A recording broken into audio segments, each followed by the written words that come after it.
As time has passed by, humanity has triumphed over fatal illnesses, eradicated many human weaknesses, and witnessed a substantial increase in life expectancy.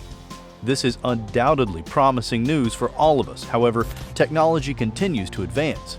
We are in the midst of an AI revolution, and scientists continue to push the boundaries of AI-enhanced human capabilities. This begs the question, is there a limit to these ambitions? Could our relentless pursuit of empowerment through AI transform us into superhuman beings? And in doing so, will we still be human? Will AI have a significant contribution to this movement known as transhumanism? Let's find out. What is transhumanism? Let's hear from a transhumanist himself, Rob Spence, a filmmaker who lost his eye almost a year back and then replaced it with a video camera. To him, Rob's idea is that by adding technology to their bodies, a lot of people have almost found a new life. There are people who did not have feet, but now they have become athletes. There are people with weak hearts living a perfect life by just installing a pump to regulate blood level throughout their bodies.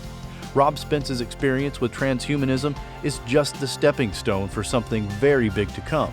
This is because the definition of transhumanism is not only exchanging dead parts of your body with something artificial, the drive extends to improve functional organs so they never end up in the state of a glitch.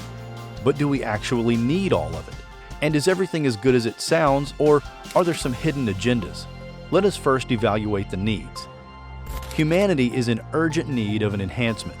A species that inflicts significant harm on its own environment, struggles to adequately sustain itself despite abundant food resources, and engages in numerous devastating wars resulting in millions of casualties could unquestionably benefit from an enhancement in intelligence. Our lives are often marred by short lifespans, with our latter years marked by declining health, both physical and mental, frequently accompanied by a decrease in cognitive function. Approximately 1/3 of individuals born in 2015 are projected to experience dementia. Is this truly the optimal outcome we aspire to achieve? Transhumanists strongly believe otherwise. Aging could potentially be halted and even reversed. AI augmentations have the potential to significantly elevate our intelligence, physical strength, and overall fitness. We may even have the capability to transcend our fragile biological forms and transfer our consciousness into computers, enabling us to exist indefinitely within virtual realms. But what will humans look like if transhumanism jumps out of research labs and becomes a commodity? An article from Forbes suggests that transhumanism is not only meant to make humans physically and mentally strong, but also more empathetic. It says that the use of virtual reality can have an impact on our ability to perceive perspectives other than our own. For example, VR might be used to better understand the predicament of refugees by allowing us to put ourselves in their shoes, making us more motivated to take action or donate money. Other examples include imagining ourselves in the future and comparing the lives we live 40 to 50 years from now if we save $100 per month versus $1,000. This application can emphasize the need of saving over the impulse to spend in the short term. BMIs may also improve our ability to empathize if we can grasp someone else's whole perspective directly from their own brain, rather than if they are trying to express it and mispronounce something or their purpose is misread by the listener. And the question is, when is this whole shift going to take place? For that, let us refer to expert research on the internet. In 10 to 15 years from now, robotic arms and legs will be commoditized. People who lost a body part will function like other normal humans. Researchers from the University of Oregon are working on an artificial eye set to give vision to those who never even dreamt of it. By 2030, brain-computer chips will also become common, helping people out of paralysis and disabilities. For those of you who don't know, Elon Musk's Neuralink has already gotten the green signal to begin with human testing. These testings will take almost 6 to 7 years, which is enough room for other companies to jump into the same realm. According to Elon Musk, tapping thumbs on the screen is barbaric, and his chip will allow users to seamlessly communicate with devices without any physical effort. By 2050, humanity will find new ways to boost IQ. We will be aided by technology in both mathematics and physics, leading to a plethora of new discoveries and inventions that were previously deemed of as impossible. Eventually, we will become more productive, enjoy a good night's sleep, and wake up fresher than ever. But how will that happen? The impetus will be a huge improvement to all our basic senses. Better vision, hearing, or even the ability to detect a wider range of electromagnetic frequencies would become common. This could lead to improved situational awareness and perception of the world. Technologies might allow for the augmentation and optimization of memory, improving retention, recall, and learning speed. This could be particularly beneficial in education and professional settings. David Pierce, an expert researcher, documented 24 predictions about the year 3000. He claims that humans of that era will enjoy eternal youth.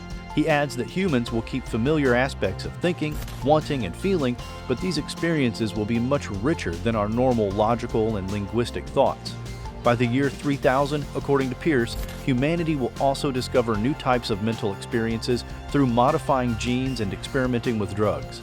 These new mental abilities will be used effectively in the advanced human nervous system. He suggests that the everyday consciousness we're used to will completely change. It will be very different and complex, beyond what Homo sapiens could have imagined.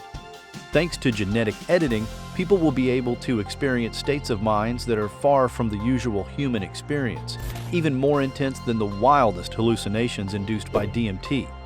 All these varied states of consciousness will have one thing in common. They will bring a sense of extreme happiness. Experiences that we might consider as bad trips will no longer be possible, because any experience below a certain level of happiness will not be physiologically present due to genetic modifications. The utopia of his predictions extends to him making the claim that cross-species mind-melding technologies like sophisticated analogs of reversible thalamic bridges and digital analogs of telepathy will lead to a revolution in both ethics and decision-theoretic rationality. The notion is clear. Within a couple of centuries, we will ultimately turn from Iron Man into complete cyborgs. This will change the way we look at climate change, finance, and technology. But do you know what will be the driving force behind this whole transformation? None other than AI. During a panel discussion on transhumanism at this year's MWC, one expert predicted AI could figure out how to make a human live forever. But how will all of this fall into place? Look. Just consider a practical application of AI in image recognition. Let's say we want to create an AI system that can identify different types of fruits. In most cases, similar examples are being used for creative devices that aids humans. Initially, for an AI model, we gather a vast data set of images containing various fruits, each labeled with the respective fruit type. This data set is then used to train a machine learning model. The model employs neural networks, a key component of AI, which are structures inspired by the human brain, consisting of interconnected nodes or neurons. Now, the software end will not change a lot, but on the hardware side of things, a system will be deployed that does not connect the stimulus to a computer, but directly to a human brain. During the training phase, the neural network processes the images, extracting features and patterns to distinguish between the different fruits. The model adjusts its internal parameters through a process called backpropagation, where it learns to make accurate predictions and minimize errors. With each iteration, the model fine-tunes itself to enhance its performance. Now, training a human aid comes after the model training is complete. For testing the human side of things, the same hardware will be supposed to simulate neurons in a way that a human actually visualizes objects around it. Now, referring to our statement that the software side of things will not be a lot different, that is only true for the initial phase. The software will have to be improved so that a human brain receives the correct information about depth of objects, their distance, the colors, and to be comprehensive, the whole environment of a scene. For this, hardware consisting of depth sensors, multiple lenses of different focal lengths, real-time image processing units, all will have to end up in a contraption no bigger than a human eye. Once the training is complete and the model achieves a satisfactory level of accuracy, it can be deployed to identify new, unseen images or scenarios. But what is the first big step towards transhumanism? You might not believe it, but humanity has already gone through the first phase: wearables.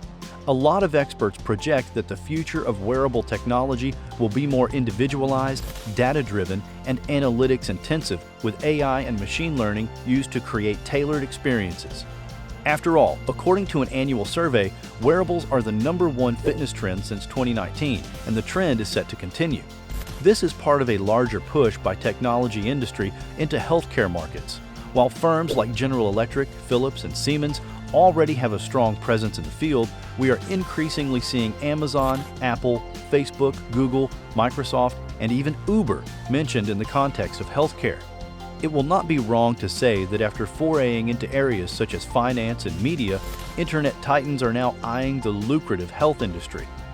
EY analysts suggest that Alphabet, i.e. Google's parent company, submitted 186 health-related patents between 2013 and 2017, Microsoft 73, and Apple 54, representing a 38% rise in the number of such patents filed by these three businesses per 2 years.